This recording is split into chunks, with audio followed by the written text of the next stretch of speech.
Welcome to the Matador Revisionist History Podcast, the history of Matador records told by the artists who made it, or maybe they just made it all up. Today, we're joined by Peter Visser and Karel van Dijk of the masterful Dutch band Bettie Serveert, who released Palomine, their debut album, on Matador 30 years ago. I was there for that. My name's Matt Sweeney. I was around. Very excited when that record came out, and I'm excited to talk about it, because that album is back in print on LP this year with some B-sides and demos from that era. And I had a chance to talk to Karel and Peter about the first trip from Amsterdam to New York City, Matador in the early 90s, everything that went into Palomine, and it was so much fun talking to them. This is a really, really, really special band and a really great record, so hope you dig it.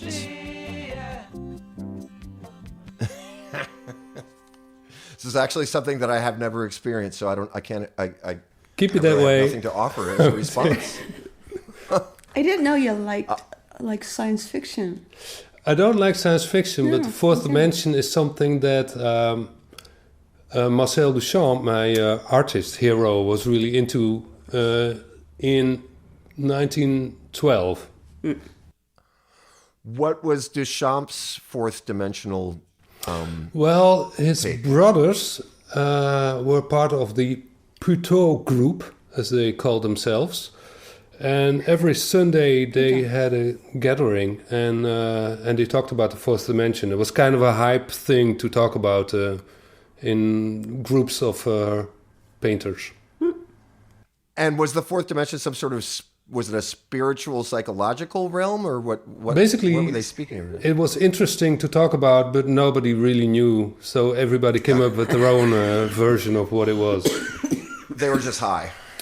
Yeah, so you can make any story of it, whatever you like. Right, got it. That's fucking cool. All right, so Palomine, it was so great. I'm really happy that I could talk to you guys about that record. Thank you. And I guess that time, because that record really stood out, and you guys stood out for me in a really huge way.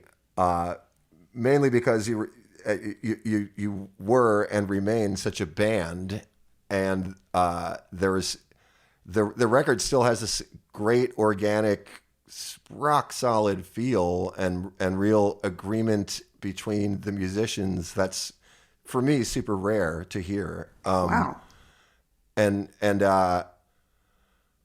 So I guess we could start at the top. What I know is that when Matador Records, when Chris and Gerard got together, they made a list of bands that they wanted to sign, like a fantasy list, and that D. Artson was I think the first band that they wrote down. Really? But I mean, they had their ears to the underground, you know. Yeah, definitely. Underground. Yeah. Yeah. Even in Holland, they weren't really well known. What could have been the case is that a friend of ours had business with Gerard before Matador happened, and they might have exchanged LPs or something like that. That makes sense. And also, Chris and Gerard both worked for Dutch East India Trading Company, which is a record distributor. Yeah, and our friend here in Holland was also working for some distribution center. There you go. That's our answer. So it went from them, you know, from them putting this obscure Dutch band on their fantasy list of this of their fantasy label that they were making to Chris told me that they found out that D. Artson was no more, but that you had a new thing going on. Yeah. Right? Yeah. And so how was it that, did you just get a call from Gerard or something like that? Or how did the meeting happen? No, it was a friend, Hans van den Berg, who was sending records towards Matador. And he put in our first demo with a little note saying something like, two of these band members used to be in the arts, and please don't throw this away. Something like that. So you might want to hear this. And that's another question that we also have. The legend is that after they heard our demo, they jumped on a plane to see us play here in Amsterdam. And it was the legend says, the story says, 4 days after they heard the demo. Were you doing Die Artsen and Bettie Serveert sort of at the same time? Kind of. It was conceptually. The Artsen were not really an all-time touring band, so there was once in a while we had a show. Yeah. Mm-hmm. At the same time, for the last couple of years of the Artsen, Berend and Carol and I got together once in a while with cassette decks and a couple of microphones and our little instruments, and started making songs where everybody, the three of us, made a song within 1 hour, and then we performed it, we recorded it, except I was really bad at it, and Carol was pretty good songwriter, as we found out then. And so when the Artsen split up, we continued with the three of us, and then at a certain point we went to the practice space, and a while later, because Berend used to be a drummer when he was a kid, but he was more like a talented, like every instrument, like the Brian Jones kind of guy. You give him an instrument, and he within half an hour he can play decent on it, or kind of decent. So, but then or make a good sound or whatever.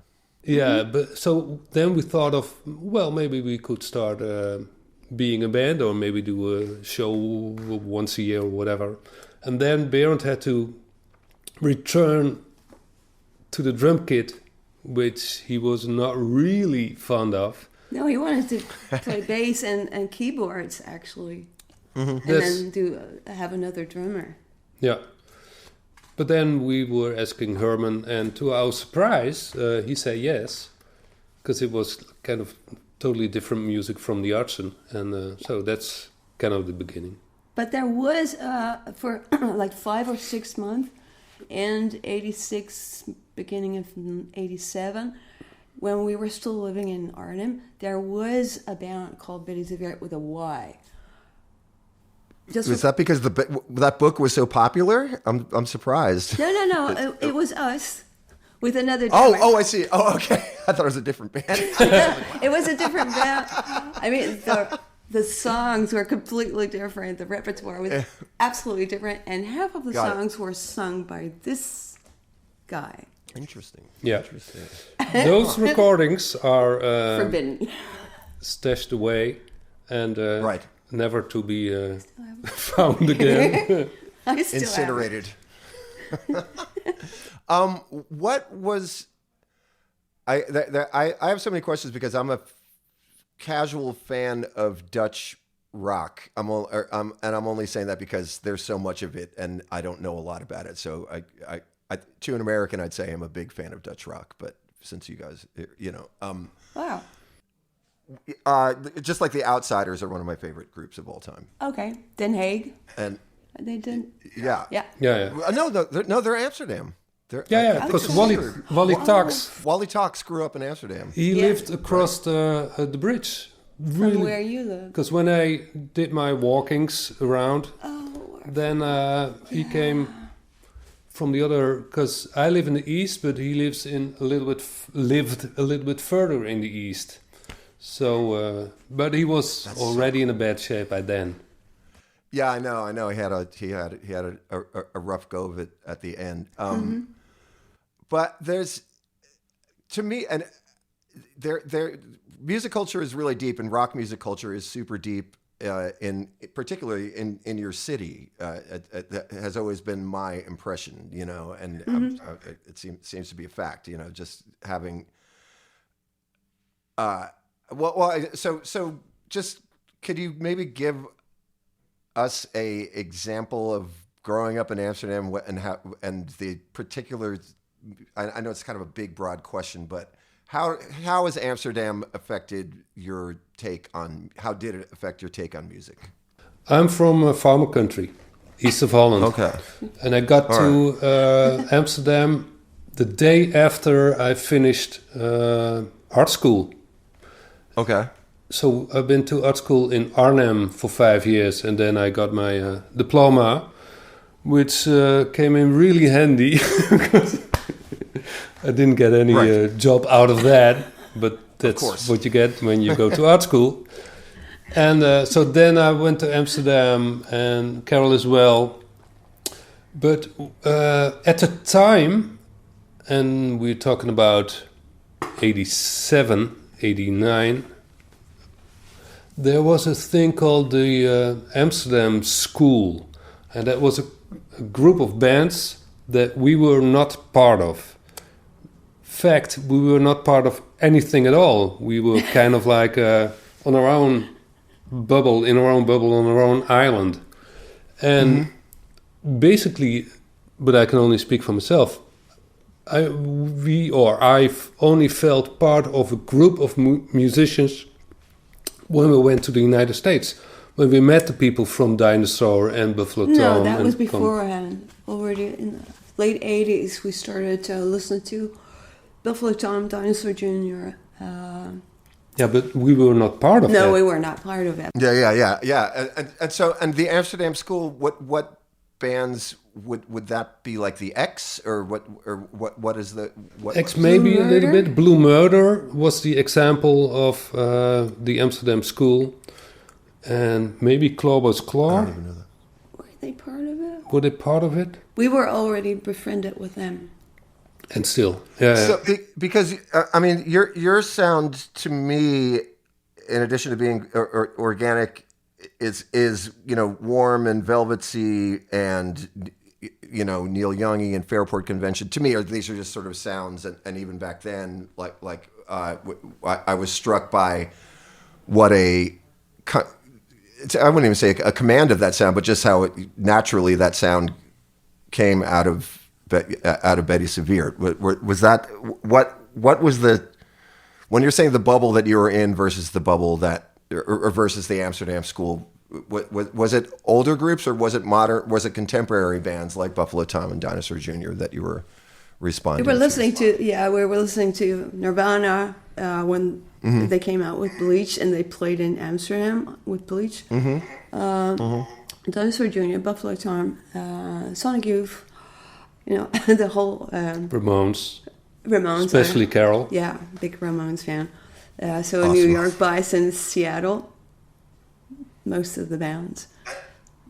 And I guess what I'm asking about the sort of music culture where you were was because again, like in the Netherlands, the American underground music was really getting received before anywhere else. Like more so in America, I think more so in England too. It was like, and when I was coming up, so like I graduated high school in 1987, and I was already playing in bands and stuff, and was intensely interested in the same music that you're describing.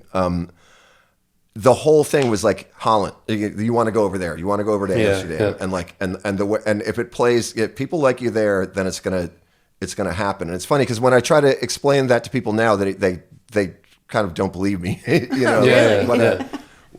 It was such a center, and I still don't know why. Yeah, why was it so cool there? Okay, at least part of it, I guess. There was a booking agency in Nijmegen, in Holland, called Paperclip. And they got they got Nirvana and Ted and Dead Moon, and most of the bands, because these days American or whatever bands not from Holland, they do 1 or 2 shows at the most. In those days, they started at the Vera Club in Groningen in the north. Yeah. And describe the Vera Club to us, to people who don't know about the Vera Club. The Vera Club, it's legendary. Yeah, it's not as big as Paradiso, for instance. It's more the old room of the Melkweg, but more square. And they have their inner circle, which is they always know certain bands it's going to sell out in minutes, because the inner circle of people, their own the hardcore Vera people. Yeah. Like Dead Moon. I remember Dead Moon was like They played there like 200 times. Yeah. Yeah. Like they were religious. Vera was religious. I remember, as an American indie rock fan, knowing about Vera Club from bands going over there and saying that they had their best show at Vera Club, and and then when I finally got there again, I was like, "This is it," because it sort of felt like it's like a community center squat almost. It used to be a squat place, right? I don't know, but in those days you started off eating in the big hall like it was a mensa. Oh yeah. And then they would take the tables away. They would take the tables out, and the dressing room was upstairs. And last year the promoter Peter Weining retired, but he was the guy. And with the prong baseball hat. He always had the prong baseball hat. Yeah, he looks exactly the same. Awesome. Still the plastic colorful and brace. the black Manchester. Yeah. But he's still connected. I mean, he probably lives next door. No, he doesn't, but... Well, almost. Well, it's his second house. Yeah. Almost, yeah. And we played there with the Artsen twice. Mm-hmm. And the first time we came on, we were all dressed up in strange gear. And people in the audience say, "Who the fuck are you guys?" But then the end of the show, it was kind of like, people liked it. And then we came back a second time. And that was same with Matador maybe. If the new band is as good as the old band, then we might be interested. And that's how it came about, I guess. And plus, a lot of venues used to be subsidized by the state. So a lot of good clubs. That's the other thing that... Nice dressing room. Like VPRO. Yeah. That was the other thing. Is it seemed like arts and music was... we're talking about 80s, late 80s. Were heavily subsidized and supported, and so again, as an American, it was just shocking to go over there and be treated with respect. Also see sort of a government that sort of seems to work okay, and that they've sort of figured out how to incorporate music into it. Like and you got food. Yeah, the whole thing. It was so shocking, and again, like I think a lot of musicians, I was, the first place that I went was Amsterdam, and then played 9 million shows only in Holland, like in all of these, and Nijmegen and Groningen and all these, all these places, and it makes it. I guess I just have it in my mind. I just always think of Amsterdam in particular, and that whole country is a very wired for music place, and that could just be because of my own mythology, but it seems to me that everybody was better educated about rock music over there, but I don't know. It's a small country. Did you? Right. And it's a port, and it's a port town and all that. So there's record distribution and histories of people coming over, and and then also things like the Paradiso being this club that every rock band played and that everybody saw and stuff. It seems like a more concentrated. I'd say like sort of like New York or London or some of these cities that a lot of bands came out of. It seemed that there was an inordinately high concentration of music culture, and kind of rock culture. You know what I mean? Meaning, electric guitars and and that beats and stuff. We had the feeling if you wanna go where it is happening, if you're a painter, musician, or a writer or whatever, go to Amsterdam. Yeah, because that's. Otherwise, you were in the train like 5 days a week. Right. So you guys make this demo, you send it to Matador, and then right away there's this response? Yeah.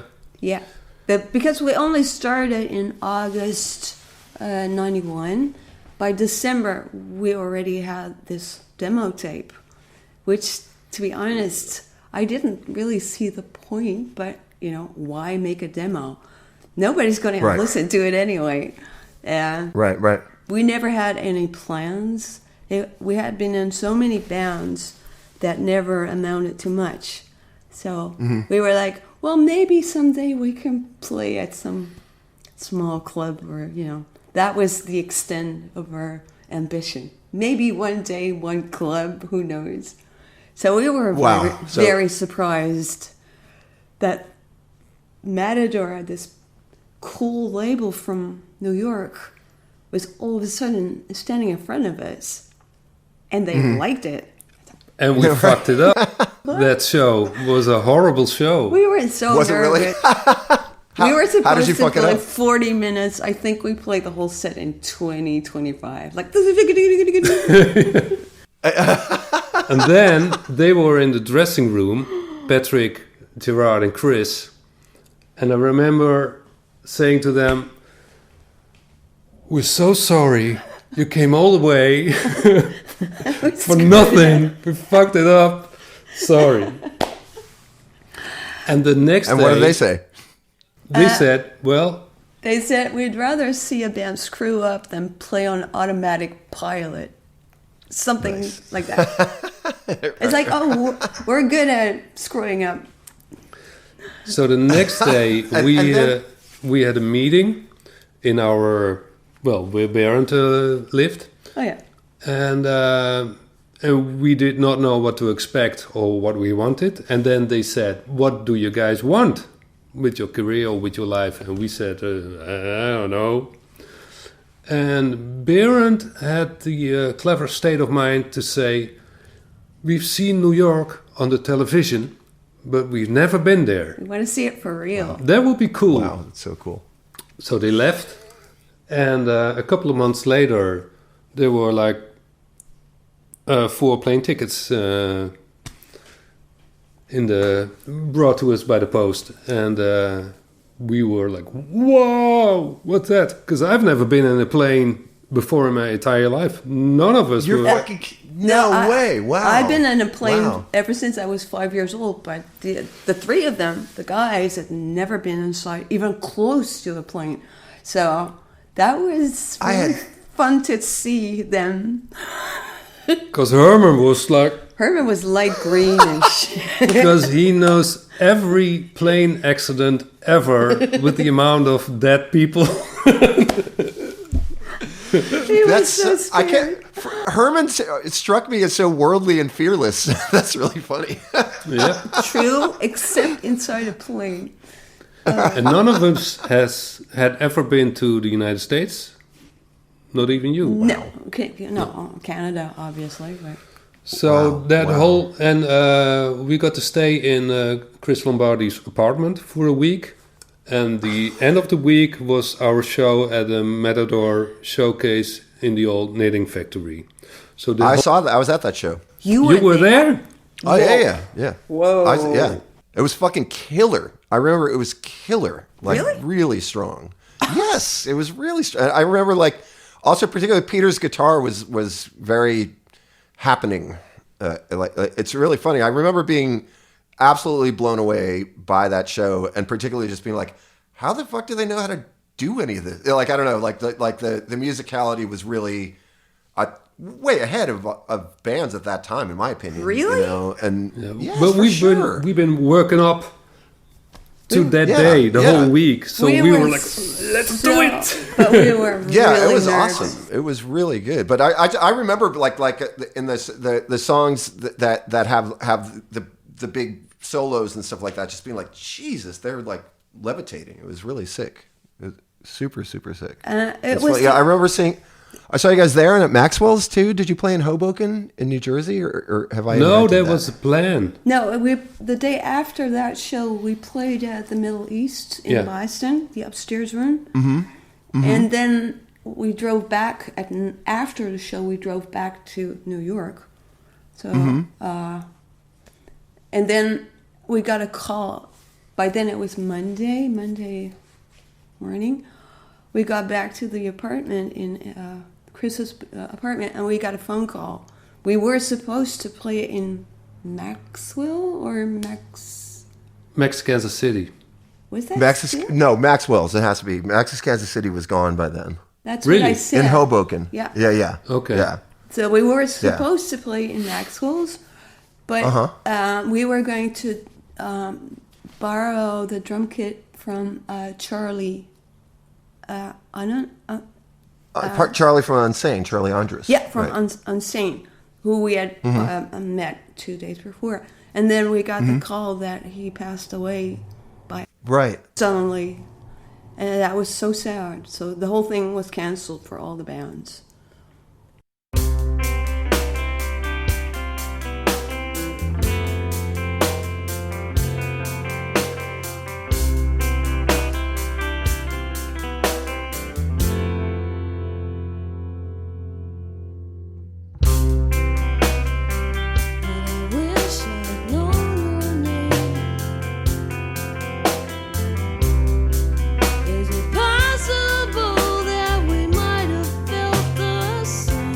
Chris had mentioned that the song Palomine is somehow, at least in Chris's mind, partially related to that, or is that true? Yeah, I started writing it because I had a super jet lag, so I would keep waking up at 6 o'clock in the morning, and the rest of the guys were just. So I started writing the song, and I had this really weird feeling that something serious was going to happen, like either one of us was going to die, or. So that was in the first week before those shows. Yeah, the couple of days before. That's when I started this, the intro of the song. Plus, I was thinking about all the friends and people that I knew had either committed suicide when they were really young or drug overdose. And it was sort of like, it's a farewell. I hope you're better off now. Mm-hmm. And then that happened with Charlie, and it sort of all came together. And that's what Palomine is about. So it's partially also influenced by Charlie's death. So that's true. Chris, I didn't know that, and it's funny too because. It's cool because that you guys had a connection that Bettie Serveert, who sound the way that you guys do, and Unsane, who sound the way that they did. You know what I mean? Like it's a real it's really cool that atmosphere was happening back then. You know what I mean? Definitely. And Matador had such, and they still do for that matter. But it's a very, very diverse aesthetic that they had at that point. You know what I mean? Where because I think Unsane was one of their very early releases. Those records still are still fucking scary sounding. You know what I mean? Yeah. And then is it possible that when you played at the Knitting Factory, did Unsane play as well? No. Or am I crazy about that? Okay. No. But the Knitting Factory is like where all Matador bands were playing all the time, and it was really interesting at the time seeing who Matador was going after, because it would be that none of the bands would ever sound anything like the other bands that they were interested in. There was no, Matador sound. No. No, but still it made sense, all the bands together. Completely. Yeah. There was this, I think because the bands were so obviously dedicated to the sound to their own sound, you know what I mean, to their own universe. And I thought in some ways Bettie Serveert was very advanced in that regard. Again, where like you guys said, you kind of had a bubble or an island that you had a chance to develop.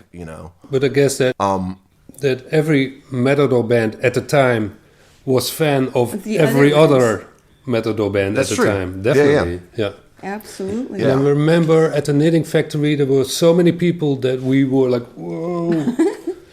And we were on such a high after the show, and that's where we met Tom Johnston and Richard Grable and the guys from Sonic Youth and they were there.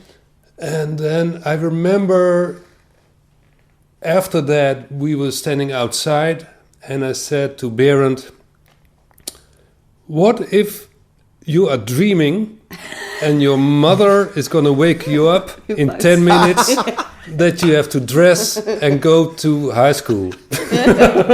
And it never happened. It was just a dream.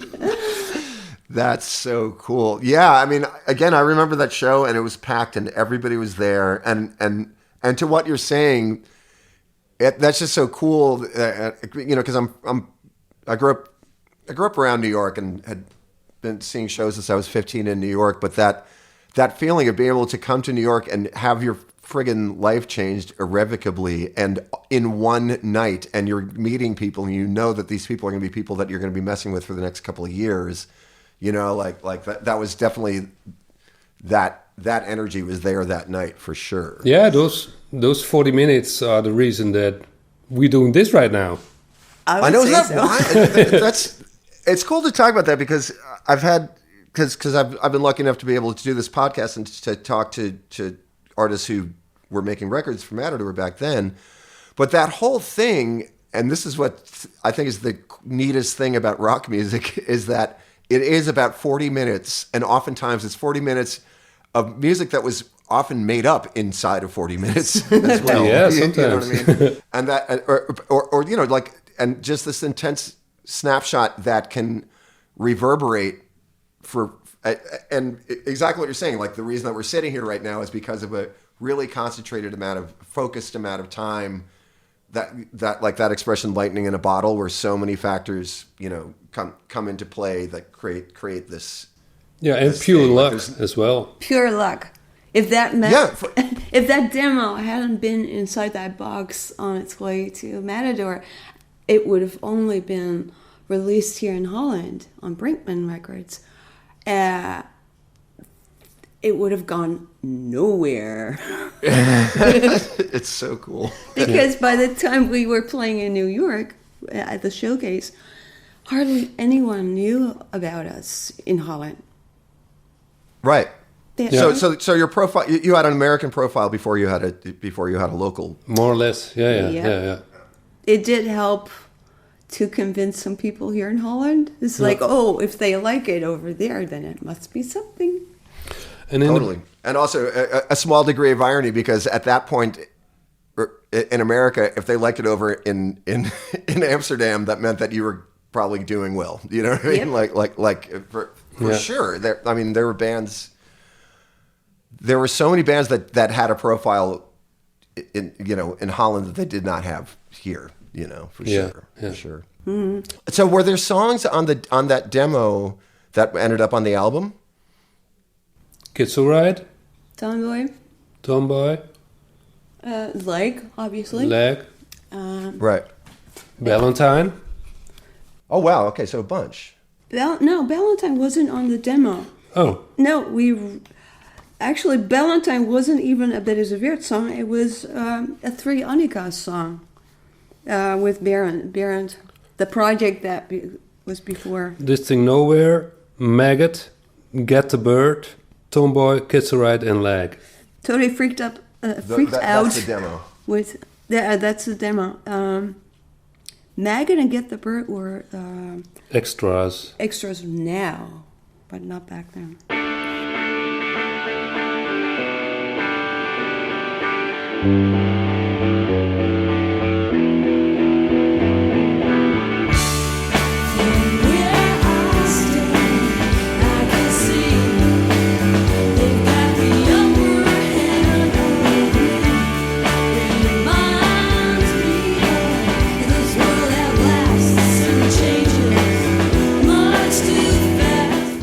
Such a cool song. Thank you. Yeah. Berend wrote. Berend wrote the intro.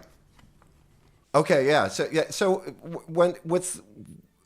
because I really think of you guys as a very, very band, but and I don't want to get too boring about process, but would you come into the thing like I have an idea and then you develop it like that? Like would you come to the band with an idea and then the band would develop it? Is that generally how it would work with your songs, or just different? Like how did Palomine come together? You mean the song Palomine? Oh, sorry, Tomboy. Sorry, how did Tomboy. Tomboy come together? Well, that was an exception because Berend was the one who came into the practice room and he was like, The opening lick. yeah, I got this. Just a lick. He doesn't really play guitar, but he was like, I got this little thingy, it's nice. And we were like, how do you play that? That's weird. And so that became the intro of the song, and we sort of just started jamming on it. And I think it came together really fast. Well, it took a long time to finish because we had like 8 different parts of it, and we had to arrange that and throw stuff out. And yeah.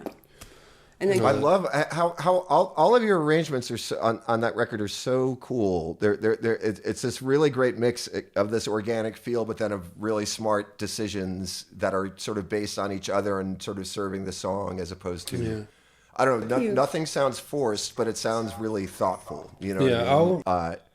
Our luck was that none of us had been educated in music playing, except for Caroline. Is that right?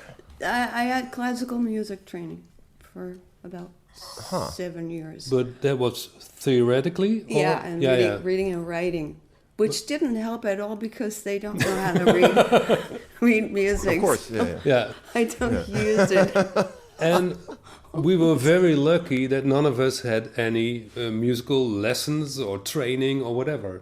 So we could only play what our hands were doing. And and it melted the 4 of us together because we were friends. And so therefore you're kind of allowing the other to do what he does. Plus, Peter, Berend, and I sort of grew up together. We knew each other from when we were 16 or 17. Oh, shit, So, okay. A while back, I visited Berend's mother, who still lives in the same apartment. It almost looks the same. She just turned 101 years old. My God, that's Yes. And we used to visit each other when we were still living at home. So the bond was really tight, and we used to play together, the 3 of us. And then Herman came in, but Peter and Herman had been in a band, so that's sort of glued together. But it was the only... That goes a long way. That really okay. Now that explains why you guys are awesome. I think and if you say so. Well said. But no. But it's that band sound where and that. Thanks for letting me know that, because I was like, why does the songs work so well that way? I guess because I think and it makes sense, because I think somebody with a lot of training wouldn't come up with those arrangements. You know, they are somebody with training would have thrown out a lot of half of the songs. Probably. But they work so incredibly well. Like the song, just go back to Tomboy really quick. It doesn't have a chorus, so to speak. No, it doesn't. You know what I mean? Like, but it flows so well, and it satisfies. You know, and it sticks in your head immediately. You know, and I mean, I guess that's sort of what you guys do, or that's a good example of sort of how your songs go, is in that they're really catchy and they have an internal logic, really, really well thought out internal logic. You know but they're singular. You know. Yeah. Wow, that's a lot of praise. We never think about it like that. That's true though. It's. Well, you guys probably don't think about it at all. Like, it sounds like you guys don't have to think about it. No, not really. For us, our aim was to write songs that we really liked, and we had an idea that other people would probably not like it, but that was, whatever. We're not going to make money anyway with this. The goal was to amuse ourselves. Yeah, that's true. Plus, it was, especially because Peter and Berend and I had grown up together. We've been friends for like more than 40 years now. That's so wild. They're like my brothers. That's so cool. So it's easier to communicate with each other. We have the same sense of humor, the same background, ish. Inside jokes. Inside jokes. So we were already a bit nerdy. And a lot of people have said, well, it sounds like you didn't make any compromise on the songs you made. No, why should we? Yeah. The thing is, we didn't know how to, because that was... Yeah. Because these days, we're a little bit better on the instruments and the crafting and all that. So now you have a choice. We could go make it acoustic or like full blast, or make it a little bit more country, or another time schedule or whatever. We still do this our own thing. Yeah, but those days it was Carol came up with something, and nobody of the guys thought, well, maybe you should change the time structure. None of that. So we just tried to play along as good as we could, and then if it worked, it worked, and if not, then... But it depended on the song. Like Kids Are Right, for instance, the other song. I remember Peter came up with, I think it was, the beginning of the song. Yeah. Like the verse. I kind of ripped that off from Buffalo Tom. Totally. Because we were... Totally. You had to... Because Buffalo Tom and we had Tom Johnson as a manager, the same manager. Right. And Buffalo Tom played the Milky Way. And obviously we were big fans because Bird Brain was out. And so... And I thought, well, that's an interesting sound. And those songs are really cool. So I went up to the front and I was watching Bill Janowitz. His hands. Because he does a lot of times like G, like the third, the second, and then the C, or E minor, or whatever. Yeah. And that going down thing, I thought, wow, that's interesting. Let's rip that off. Right. That, you know, it's funny. I remember I just remember that at the Knitting Factory show, somebody compared you, Peter, to Richard Thompson. As far as, which I don't hear, but I do, but I do hear as far as like being this really just like a transcendent lead guitar player. You know what I mean? And again, it really did stand out back then. It's like this fucking guy rips on guitar, like he really stands out, like with leads. Probably really loud in the mix then. Yeah, but and just also that you guys gave room for it, and then also. That though, just the way that you play, where all of a sudden there'd be a really happening nasty ass fuzz. I also wanted to ask you what fuzz pedal you were using, if you recall. I do recall. For that stuff, because you still have it. But let me get back to what you just said. Yeah. Looking back on, for instance, the video that was made at the Knitting Factory, and it's on YouTube. Yeah, and I'm really amazed of the guts. Or the no shame thing. Going for it, man. Yeah. Oh, you were really nervous as well. I was like totally nervous. We were shaking. I couldn't eat for like a couple of days before the show. But finally, when we were on, we thought, well, let's fucking kill it. Yeah. We had nothing to lose anyway. There you go. Yeah. What was the question again? I already forgot. That you were...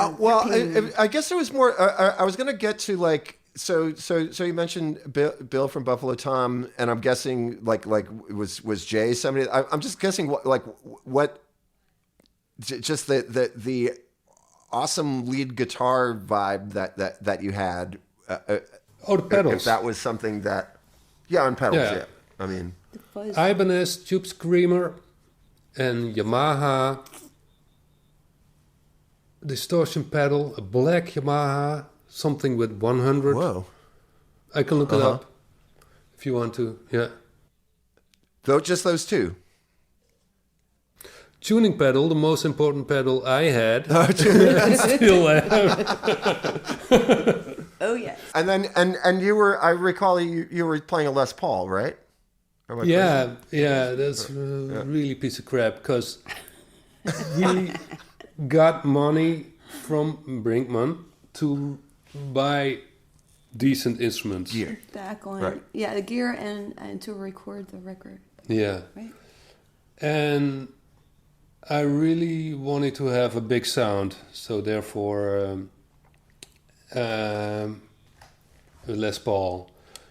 And I went to a shop in The Hague to buy a Les Paul, but I really wanted the Neil Young, the Bixby on it. And they said, well, our repairman guy is away, but we can fix it for you. And so I picked up the guitar, and from when I had it, from the first moment on, it was out of tune like crazy. Like looking at it, it was out of tune. Now, I could be able to fix that myself, but not in those days. So it was like one song, tuning, half of the song, tuning. Like, and finally I got rid of it and I sold it for ridiculously way too cheap. But then later on I got the SG, and that was my thing from then on. I like that one. It's a good guitar.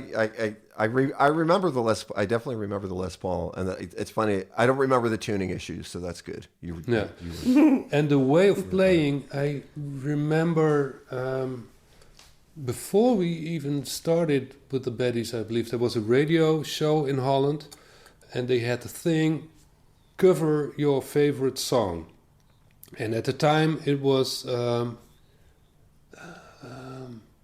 Powderfinger by Neil Young. Oh, yeah. And I never tried to play like Neil Young or whatever. And I was figuring it out. And then I thought, I already played it. More or less that kind of way. Right. You were already influenced by him. Or influenced, or that's what your hands do. Same in art school. I made those paintings. And everybody said, well, you really like Max Beckmann, don't you? And I thought, who the fuck is Max Beckmann? Never heard and of then the from guy. Carol, I got a big book with all the paintings from Max Beckmann, and I thought, fuck.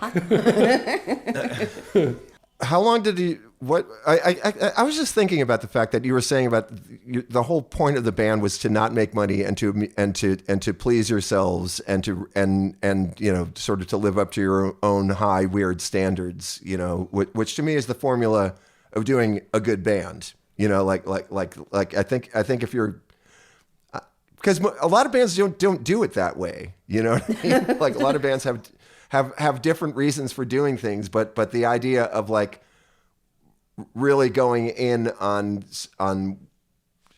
each other, you know what I mean, and paying attention to each other and coming up with the sound is.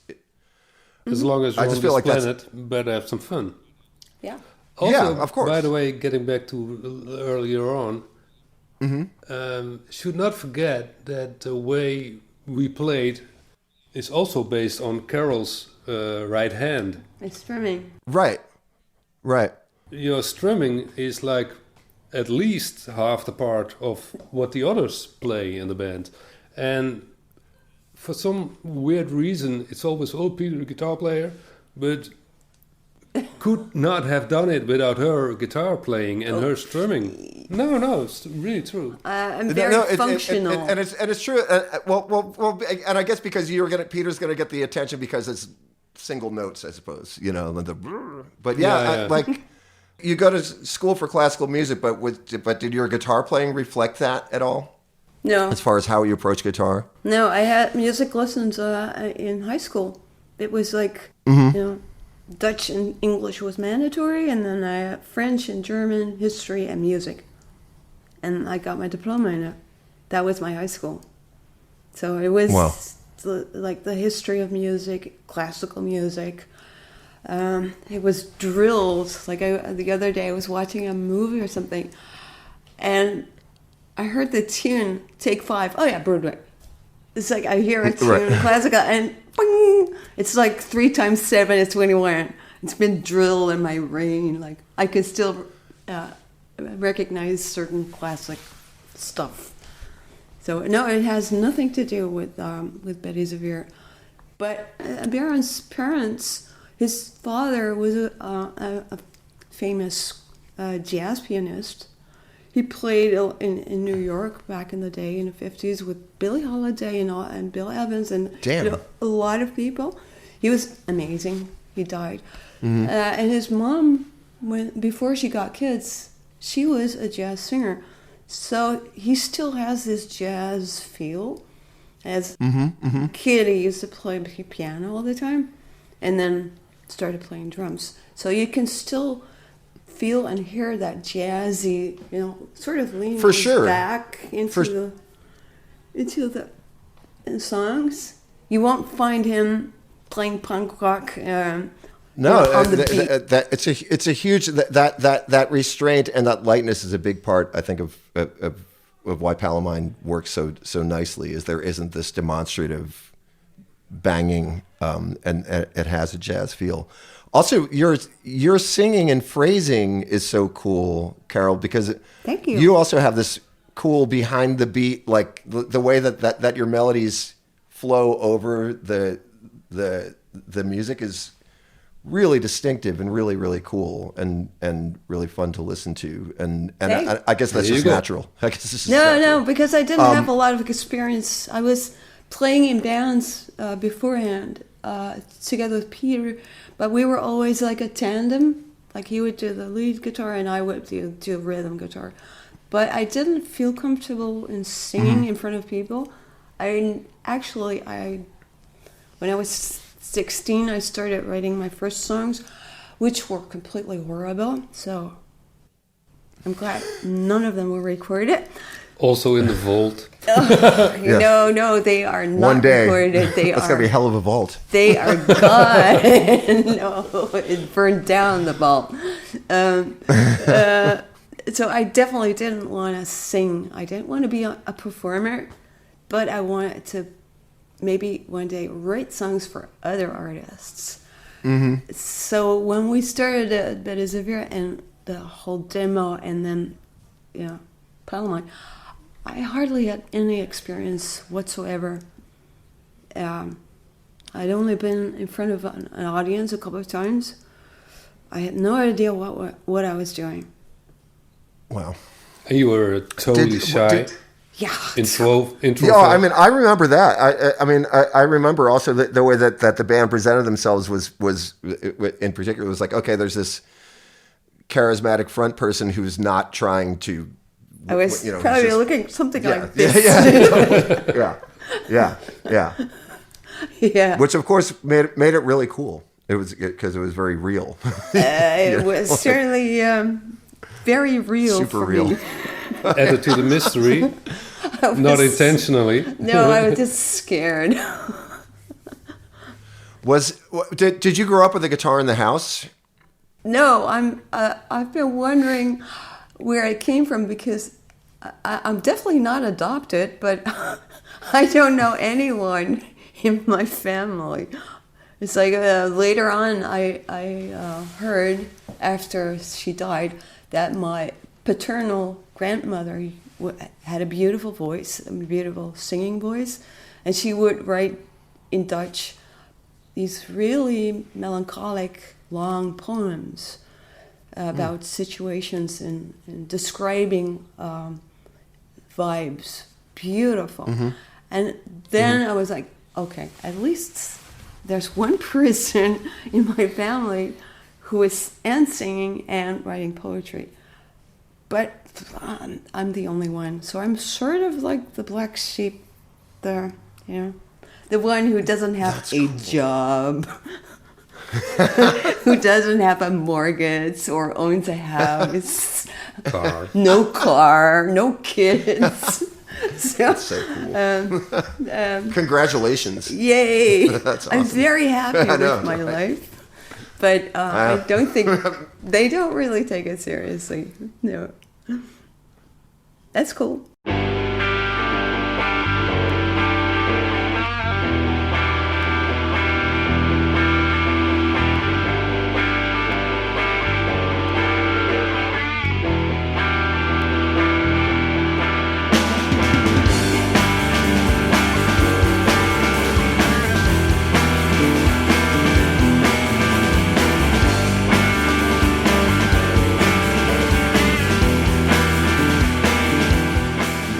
So, what was the process of making the record? So when you made the Palomine, did you know that you're making a record for Matador? You knew that you were making it for Matador, and that they were behind it. Is that right? Yeah. Kind of. Yeah. I remember because couple of years ago, there was this TV series called Classical Albums. And they were making one of Palomine as well. And they flew to New York and they interviewed Gerard. And I'm not sure if he said it on that TV series or that I know it from somewhere else, but we didn't really have a contract as far as I remember. I don't think so. They asked us and we said yes, but it was never written down. No specifics, no money, no whatever. I think they wrote it down on a napkin. I don't in recall. The restaurant. I don't recall, but classic. Possible. Yeah. That's what I remember. Yeah.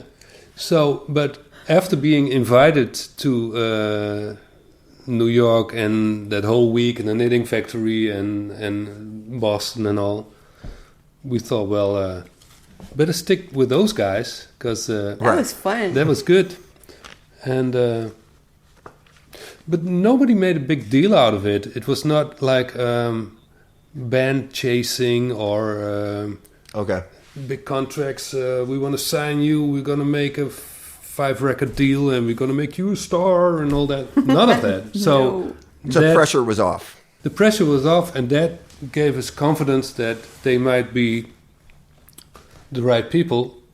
Also, we didn't know anybody else, so.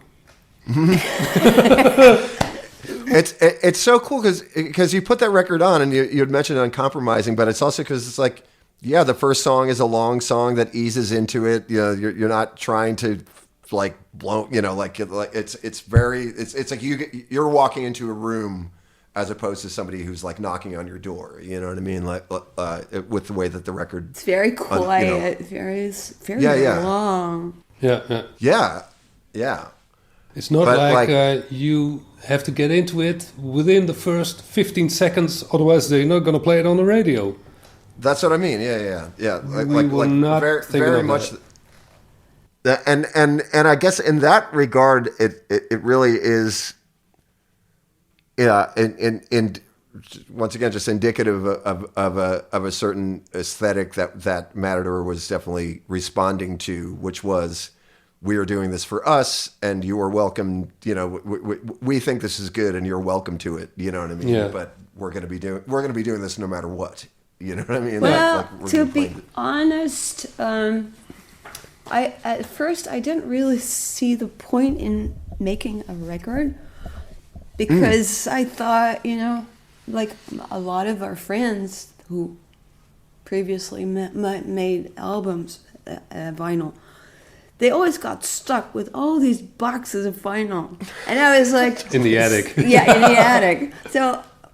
So now we're going to get stuck with all these records. Who's going to buy them anyway? Yeah. So I didn't really see the point at first. And then Brinkman Records lent us the money. And that was like less than a year after we started. It went very, very fast. So first we made the CD, which was like in the early days of the CD. And we never thought it was going to be turned into an album as well, a vinyl. So by the time Matador said, yeah, but we want to make an album, like vinyl. And we're like, wow. That's when we discovered that we had too many songs on the CD. So we had to take off Brain Tag, because Brain Tag was originally is the fourth song. I think After Tomboy, Before Kids Are Right, something like that. So that's there's a lot of discussion between our fans. Some only know the LP version, which has Brain Tag on a vinyl 7-inch. We had to take off one song, and it had to be a long one, and it couldn't be a leg because that was the opener. That's the only thing we knew. Like, that's the opener of the record, no doubt about it. But the CD has a different sequence, and the CD sequence is the original one. What was the thinking when you as a band would be like, okay, leg is the opener? Why? I remember one thing is that we had... It didn't fit anywhere else. We had a manager called in Holland we had a manager called Tana, and one day we were at her house, and Carol and Tana had been cutting out, like the Burroughs way, The titles. every title on a separate piece of paper, and we had cassette decks, so they no made, computers, no. yeah, so they made a following order of changing those little piece of papers with the titles of the songs on it, record it that way, listen to it the next day or at night or whatever. Listen to the whole sequence Yeah. from A to Z. So going Right. through the whole cassette, and Yeah. then it was like, nah, wrong. That doesn't work. Okay, let's. But then go it again. Yeah, It and that's took how. ages. Yeah, It probably Yeah, how took, long was that process? It was like probably weeks? longer than the whole recording process. Amazing. Yeah. I'm like that with sequencing too. I go insane for sure. Sequence can be very, very important. I agree. So the record itself was recorded live over how long, or what was 2 the weeks. recording process of Palomine? 2 weeks, weeks. including mixing, if I remember correctly. Yeah, or maybe mixing afterwards. Everything was live. Some of the vocals as well. Would you? Some of the vocals were live too. Yeah. Well, at least And then- guide vocals. I think some of the vocals were just used because it was already done, so why redo it? For the bleed. What made you decide to double track the vocals on Tomboy? That's a good one. We thought it sounded cool. That's what I think too. I mean, we love the effect. I mean, apart from all the bands that we just mentioned, Vera and I were Carpenters fans. We're Beach Boys, a lot of jazz standards, you know, the Beatles fans. There was so much music that we were listening to. Beer and big prog rock, Oh, yeah. Genesis, yes, and all those bands. So, Beatles, obviously. yeah. So that... And where does the Velvet sit in here? Because I know that there's some heavy Velvet action in. Oh, yeah. Yeah, this. We were fans of Velvet So- Underground. I remember the Yeah. first song that I played it was one of the earlier songs that I wrote in somewhere mid-'80s. And I played it for a friend of ours. And he was listening and he was like, this sounds like a Velvet Underground song. And I was like, oh, a Velvet what? I didn't know the band. And he was like, next week I'll bring the record and you'll hear. And my song and the song that he played both started out with the line, here she comes again, there she goes again. I was like, no way, this is not fair. And he was totally right. It's your Max Beckmann experience. Yeah. I thought Right. I thought it was being original. Well, screw that.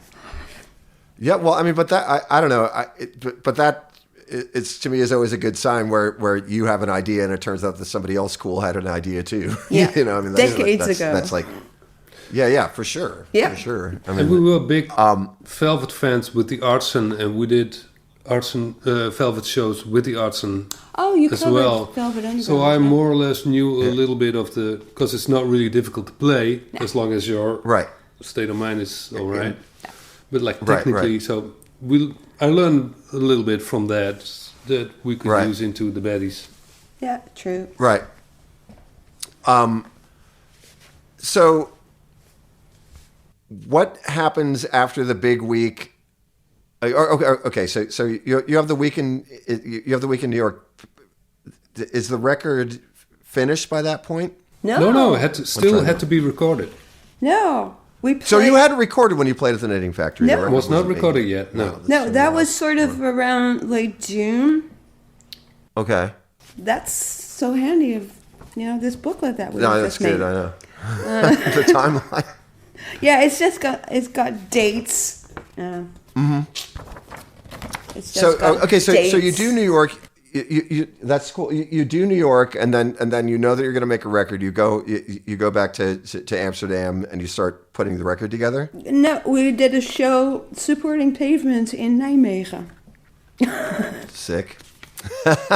Again, it was you guys had such an interesting vibe because you were grown-ups, like you weren't young kids doing this, but at the same time there was this completely wide open, non-cynical like feel to it. Yeah. There wasn't anything like that because there was nobody like that. I believe the thing is Like when you live in New York, because I remember the first week in New York, with everybody you talk to, everybody was like, had that like thing in their eyes, because there's so much information that comes to a person who's living in New York. There's always other possibilities to explore, and we were just like easygoing, not a lot happening. Just go with the flow, see what happens. And we've been living in a bubble, our own bubble of friends. Yeah. Outside the normal Amsterdam scene and what was going on. We never went out unless it was a band that we liked, because we were all dead poor. So we would have parties at each other's house. I mean, bring your own beer. Right. Yeah, but we were on the guest list very many, especially at the Milky Way. Yeah. Because we knew the promoter, and we even got phone calls. Tonight, better show up, gonna like it. Yeah, we'll put you on the guest list. Yeah. So he knew that we didn't have, a dime. Yeah. And also, compared with the New York or the American bands, we were kind of lazy, no ambition, no career plan whatsoever. I was working, mister. I was working No, I had a job. All right. When was the last time you listened to Palomine? Last couple of weeks. A lot. Yesterday I tried, because we might do a show or maybe a couple of shows, I'm not sure yet. So I tried to figure out the chord Palomine structure. shows, you mean. Yeah. I tried to figure out the chord structure of the song Maggot, which has like 2 pages of handwritten chords. And it's only like 7 chords, or not even, but they changed around a lot, and it took me like almost the whole day. But it's a bonus track. It's not really on the album. Yeah, but you gotta know it. But you gotta get it right. You gotta get it right. Yeah. It's true. And it's really funny because I'm like, what did I do there? And then, well, that's nice. Rediscovering because it's a weird muscle memory, right? That's what I found when I go back to things that I have forgotten about writing or whatever. It's like, oh right, I was keeping my hand like this a lot, or a lot of times it's like it's actually a physical thing that you were doing. Yeah, you have to shut down your brain and just let your hands take over. Yeah, but sometimes I have the photo memory that I know. Oh yeah, I was like over here, not over there. That's what he's saying. Right. Right. Yeah. Muscle memory. Yay. But compared to Chavez, the Bettie songs are piece of cake. See, I know, but this is what I was thinking about is that because when we had to relearn songs to do stuff, I realized actually for my parts are really fucking easy. Everybody else's parts in Chavez were hard. I didn't realize that until I got more into technically playing guitar kind of after Chavez. Weirdly, I started getting more into stuff, and so when I went back, I was like, oh my god, what I was doing is finding like the easiest thing to play and like a through line or something like that. Like one really simple thing that was going the whole time, but. Yeah, I was cheating. Everybody else had to but work, it sounded as a whole sounded quite complex. Yeah, but it was a similar thing where everybody had a lane, and as it turned out, my lane was actually the easiest of the bunch. And Clay, the other guitar player, was doing a lot of the crazier things than the drums. Yeah. Stuff. Okay. Was there any? Are there? I mean, it's hard. There is no right or wrong. There might not be an answer to this, but when you do go back and hear it, is there any kind of like wow or sort of some sort of insight where you get to time travel and hear yourself back then and or whatever? Like, what are your impressions of Palomine listening to it now from where you're sitting? They sound exactly the way they were supposed to sound. I mean, I can, with most of the songs, I can recall the moment when we started writing them, which was always different depending on the song. Like with Kids Are Right, Peter started the first couple of bars. He had the first verse, and then he played it for me, and he said, "Can you make a chorus to it, and maybe do some rap, like instead of singing, rap?" And I don't know how to rap. That's a whole different ballgame. I've never rapped them, but yeah, just try to sort of like talk, sing, speak, sing. I was like, right, okay. So that's why Kids Are Right sounds very different. Also remember, because that was kind of a challenge from like no way are you gonna be able to do that. Because you're kind of it's like tough talk. It's like tough talking. And then there was the other song, Totally Freaked Out. It's Oh, you came up with that. And I came up with that, and I said, well, write some lyrics and some melodies for this, ma'am. I did. Leg, the first song, Peter and I wrote it together on acoustic guitars. I think I was playing a 12-string at the time, acoustic. Probably, yeah. So we worked it out, and then we played it for Vera and Herman. It took a couple of weeks for them to figure out because of the changes. It's almost like 4 songs in one. Yeah, but especially in the beginning. So ever since we started playing it with the whole band, we still count in between when it switches. Like 2, 3, 4. You told me I have to count. Otherwise, nobody knows where we're going to start. Same with Palomine, actually. We also still count when it switches over in the middle of the song. But then again, on the album, nobody is in time with the other one. Especially with the end of the small Palomine song, the last note is like 4 people in different... super wide. But that's okay. But there was a critic, a Dutch critic, who said that Bettie Serveert sounds like a band that fell down the stairs, but all on different moments. Amazing. That's a compliment as far as I'm concerned. They didn't see that as a compliment. Oh, and then also the dog. So what's the story with the Dalmatian on the cover? The with the bobbing head. Yeah. Baron bought it once, I think, in London, and he had it on his drum kit. The kick. It was sitting on the kick, and every time we were playing, the dog was like that. Amazing. And so we had to come up with a title, and one of the songs was already called Palomine. We needed a title for the record, and we needed a visual. And so we came up with, okay, Palomine is a cool word, because it was a made-up word, pal of mine. And we were like, okay, but what does it refer to? It's like, the songs are about pals, like friends. It's more about friendship than, love affairs. So, okay, the dog is sort of like the 5th member of the band already, so why not make a picture of that? What about the orange backdrop?